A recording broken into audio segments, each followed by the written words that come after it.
Now it's 2024, and I'm somewhat surprised the whole industry plan conversation has still kind of lingered for this long. And I guess it's not going anywhere at this point. It seems like it's going to stay a conversation piece for years to come. I don't know the exact year that it started, but I know me personally, the first time I started seeing the term industry plan come up was around roughly 2014, 2015. At that time, it was more of an underground term that you would see maybe on like blogs or like message boards. It was always a very fascinating concept to kind of dive into.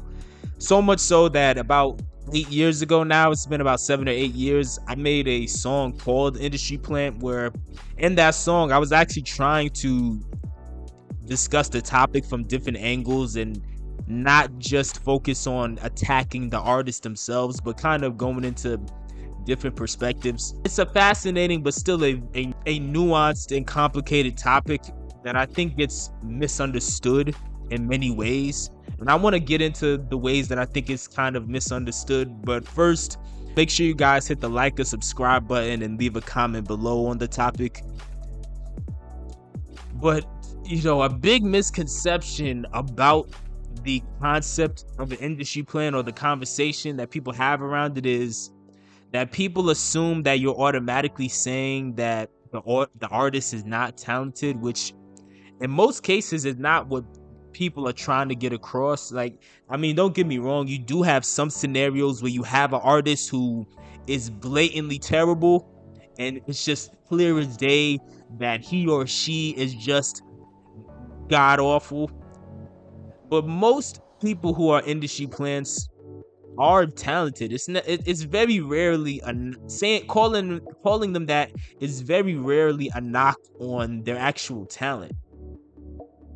Like, I would go as far as to say that like 80% of industry plants are like very talented. But it's much bigger than just a conversation about who's talented and who's not. Casual fans make this point whenever they want to discredit you and say that you're hating on somebody, but again, there's bigger reasons as to why people aren't really fond of the concept of an industry plan. It's much bigger than just being happy for somebody because they made it out of the hood or whatever. It's a dangerous concept, in my opinion. It is a dangerous concept because whenever you have these industry plans pop up, one of the key factors that kind of makes people feel some type of way about it is they essentially sell people a fairy tale. And not enough people call it a fairy tale, even though it clearly is a fairy tale.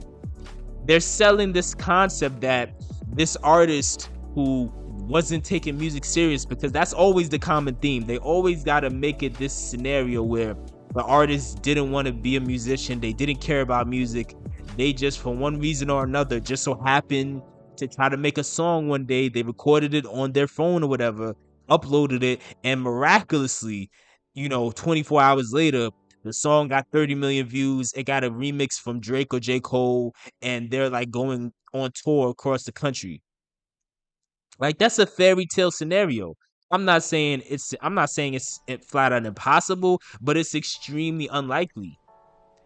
And another reason it's a dangerous concept is it's giving aspiring artists an unrealistic idea of how long it will take for them to succeed in music and how much it's going to cost for them to succeed in music.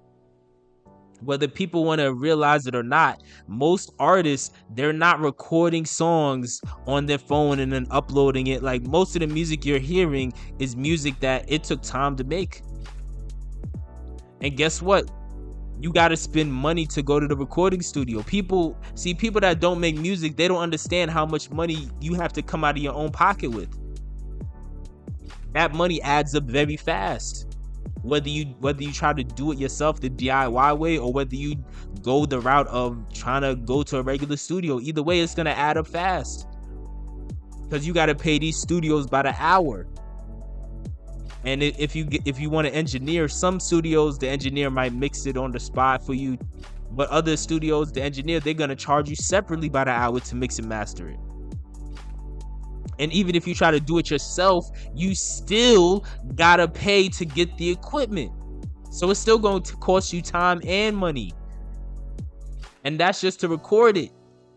I don't want to go on too long of a rant about this, but either way, whether you try to go the DIY route and record and mix and master the entire album yourself, and create the album work and market it all yourself, or whether you try to bring in some people here and there and have like a team, regardless of the route you take, it's gonna cost a lot of money.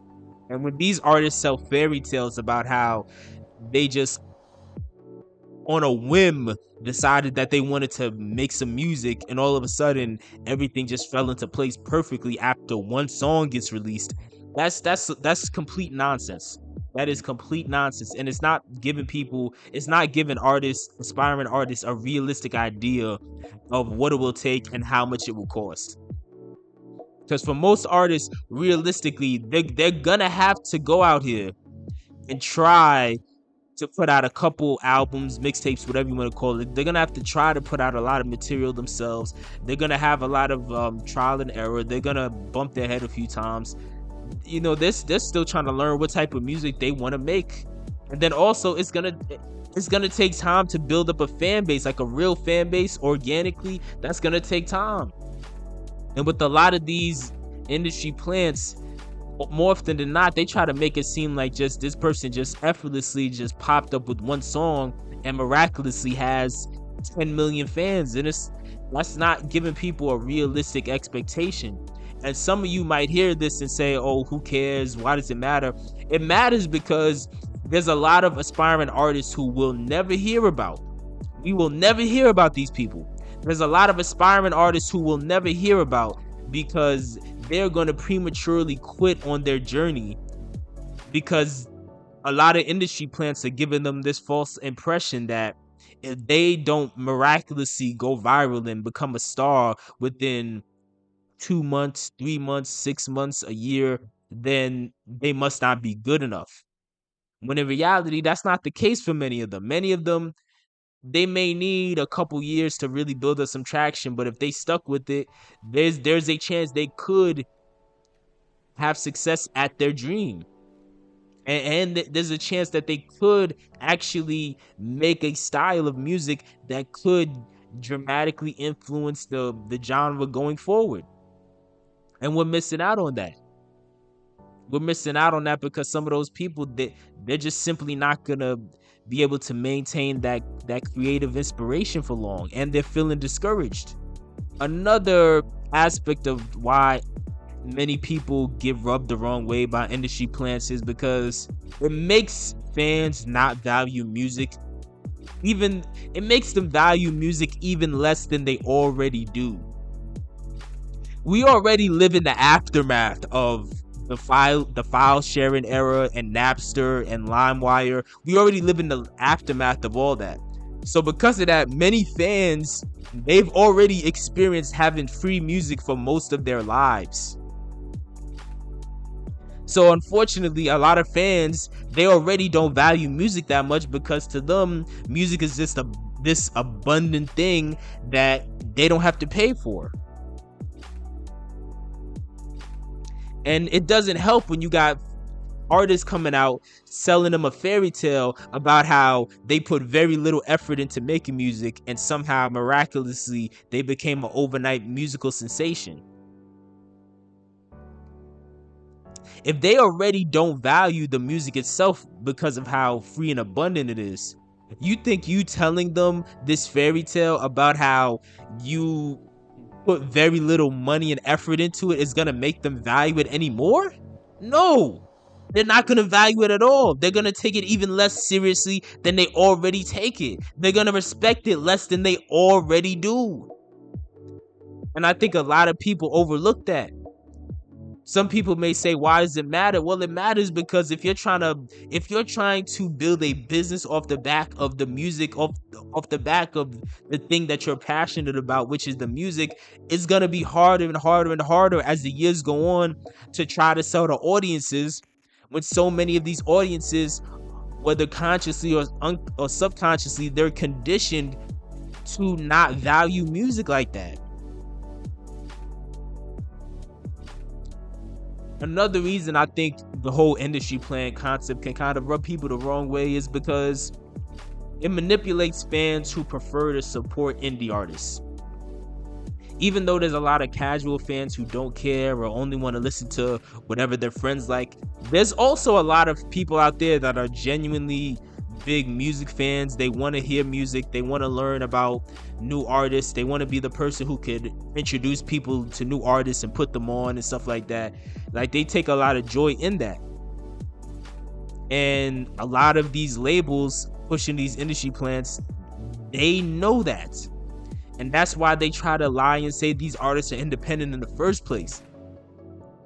Because they want to try to get this artist to sell the idea that, hey, they're like this up and coming person trying to figure it out on their own.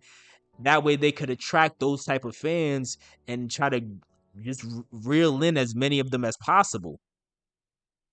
Just to turn around years later and finally admit that, oh, wait a minute, I was signed the entire time. That's really happened. This has really happened.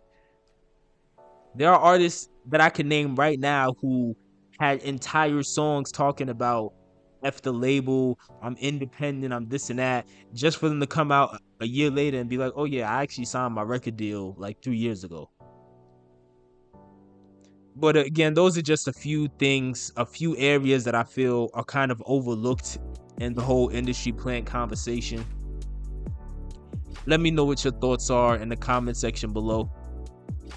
Do you think that the industry plant title matters, or do you think that no matter what, it's irrelevant as long as the music is good?